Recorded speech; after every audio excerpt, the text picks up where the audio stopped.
Cumprimento a todos os amados irmãos com a paz do Senhor Jesus. Hoje, portanto, é quinta-feira, dia 18 de março de 2021. Estamos dando continuidade a mais uma leitura diária.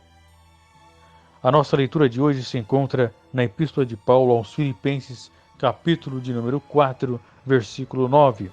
O título da leitura diária é Aprendemos a Verdade Cristã com os Nossos Mestres.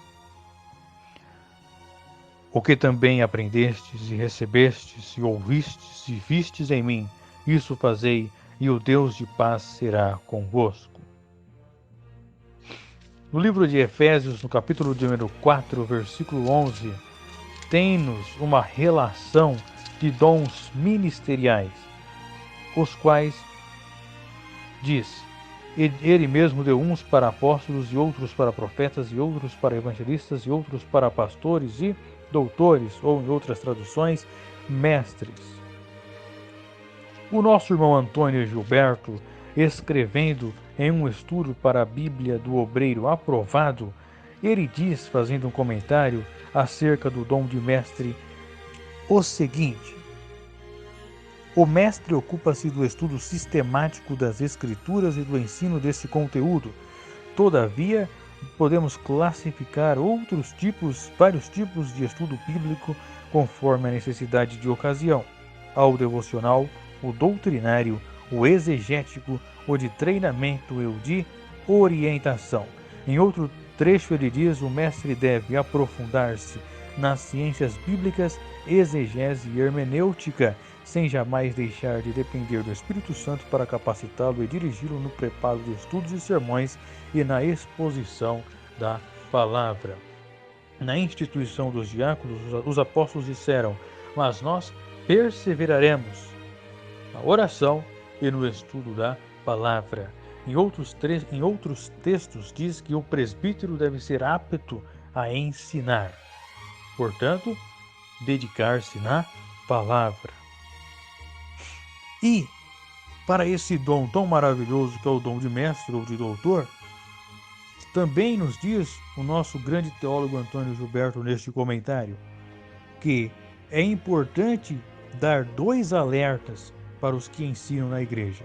O primeiro está em 1 Coríntios 8:1. A ciência incha, mas o amor edifica. Ou seja, é necessário que o mestre seja humilde, assim como Jesus, o mestre dos mestres, foi humilde. Jesus disse: vós me chamais de mestre e Senhor, e dizeis bem. Mas também ele diz: outro mandamento vos dou. Ele também diz posteriormente: ele dá o exemplo aos servos, mesmo sendo Senhor e mestre, lavando os pés dos discípulos. Portanto, quem ensina deve ser o primeiro a ter uma vida exemplar. Pois o aluno olha para o professor, e se o professor erra, o aluno pensa: se ele errou, eu também posso errar. Se fulano de tal, que é tão conceituado, tão renomado, fez isso, por que eu não posso fazer também? Portanto, é necessário que o mestre tenha uma vida irrepreensível e ensine e lecione primeiro para ele e depois para os seus alunos. E também ele diz que o segundo alerta vem relacionado aos cismas, ou seja, às separações da igreja. Devido a muitos pensamentos, a muitas linhas doutrinárias e teológicas desde os primórdios da igreja, a igreja hoje encontra-se separada. O cristianismo foi separado. Talvez, sem essas divisões, fôssemos mais unânimes, haja vista que o mestre comparecerá perante o tribunal de Cristo e será rigorosamente exigido, pois está escrito: meus irmãos, muitos de vós não sejam mestres, sabendo que receberemos mais duro juízo. Pois quem ensina errado, além de estar errando, faz com que o outro também erre. Jesus disse que os fariseus percorriam o mundo todo para converter um prosélito, e quando o convertiam, tornavam ele mais pecador do que eles. Portanto, o mestre que tem o dom ministerial através de Cristo não deve praticar cismas, tampouco deixar de ser humilde. Apolo era um judeu que veio de Éfeso, poderoso e eloquente nas Escrituras, mas deu ouvido aos discípulos. Portanto, cada um faça aquilo que foi chamado, sem exaltação e sem glória para si mesmo, mas para que Deus seja glorificado na vida dele. Né? Mas também devemos fazer um alerta para muitos que desprezam o ensino da palavra e a teologia, que é o estudo de Deus. Uns usam o texto equivocadamente de que a letra mata, dizendo que a Bíblia não se importa com o ensino da teologia. Errado. Vemos aqui que Paulo, ele se preocupava muito com a doutrina teológica. Então a letra que mata é a letra da lei de Moisés, não é a letra da palavra. A letra da palavra edifica, porque a palavra é Cristo, santifica-os na verdade, a tua palavra é a verdade. Então vamos ver um exemplo também do nosso grande mestre, que foi o Senhor Jesus. João 13:13 e Mateus 26:55. Vamos abrir aqui o livro de João, capítulo de número 13, versículo 13. Paulo diz: sede meus imitadores, como eu também sou de Cristo. Portanto, o mestre seja imitador de Paulo, que é imitador de Cristo. Vós me chamais mestre e senhor, e dizeis bem, porque eu o sou. Ora, se eu, senhor e mestre, vos lavei os pés, vós deveis também lavar os pés uns aos outros, porque eu vos dei o exemplo, para que, como eu vos fiz, façais vós também. Quem tem o dom de mestre, dê exemplo. Seja poderoso nas Escrituras.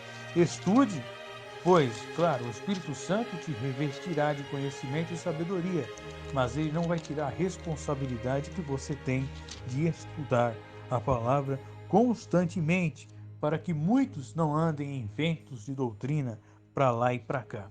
O apóstolo Pedro escreveu que na época de Paulo, muitos estavam torcendo os seus escritos, fazendo aquilo que lhes convinha, pois havia certos pontos difíceis de entender para os indoutos. Então as heresias, desde a época de Paulo, permanecem até os dias de hoje. Mesmo na época de Paulo, havia pessoas que estavam torcendo os seus escritos, como fazem também nos dias de hoje. Vemos os exemplos dos gnósticos, dos nicolaítas e etc., até os dias de hoje.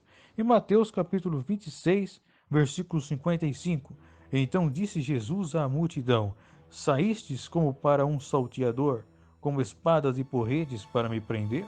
Todos os dias me assentava junto de vós, ensinando no templo, e não me prendestes. Mas tudo isso aconteceu para que se cumpram as escrituras dos profetas. Então todos os discípulos, deixando-o, fugiram. Jesus disse que todos os dias se assentava junto deles, ensinando no templo. Portanto, Jesus foi o maior dos mestres que existiu. Aos dois discípulos, no caminho de Emaús, ele ensinou desde Moisés até os profetas. Observe bem, o mestre deve saber um pouco de cada dos 66 livros da Bíblia. No mínimo, ele deve saber um pouco de cada dos 66 livros da Bíblia. Ele não pode dedicar-se mais ao Novo Testamento do que ao Antigo, ou mais ao Antigo do que ao Novo. Deve ser equilibrado. Estevão deu um discurso desde Abraão até a época dos apóstolos, ou seja, um conhecimento riquíssimo nas Escrituras. O escritor aos Hebreus, no capítulo 11, cita exemplos de personagens de fé em inúmeros trechos das Escrituras. O conhecimento do sacerdócio levítico, a comparação de Cristo como sendo maior que os anjos, coisas que outrora nenhum outro homem talvez tivesse essa aptidão para ensinar, exceto Paulo, claro, e os apóstolos. Então, o dom de mestre ele serve justamente para isso, para ensinar aquilo que a maioria das pessoas não enxerga, aquilo que está fora da caverna. Ele tem que ter uma visão fora da caixa.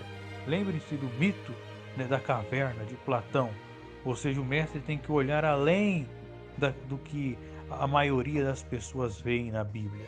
Ele tem que se aprofundar no conhecimento histórico, geográfico, social, administrativo, enfim. Ele tem que ver a Bíblia como um manual de regras e ensinamentos e ele tem que saber passar, ensinar os outros a seguir o manual. Mais do que um guia turístico, mais do que um professor, ele tem que ser um verdadeiro doutor nas Escrituras, cumprindo o chamado de Deus na vida dele. E claro, falar, explicar de forma que o aluno venha a entender, não apenas com palavras difíceis ou de difícil compreensão, difícil entendimento. Ele tem que transmitir aquilo para o aluno de forma objetiva e de forma fácil, de fácil compreensão. Portanto, é por isso que Tiago diz: os mestres terão aí um castigo ou um juízo maior, dependendo do que ensinou aqui na terra. Deus abençoe a todos. Como Jesus disse, o meu povo perece porque lhe falta conhecimento. E quem passará esse conhecimento? Os mestres. Deus abençoe a todos e até amanhã.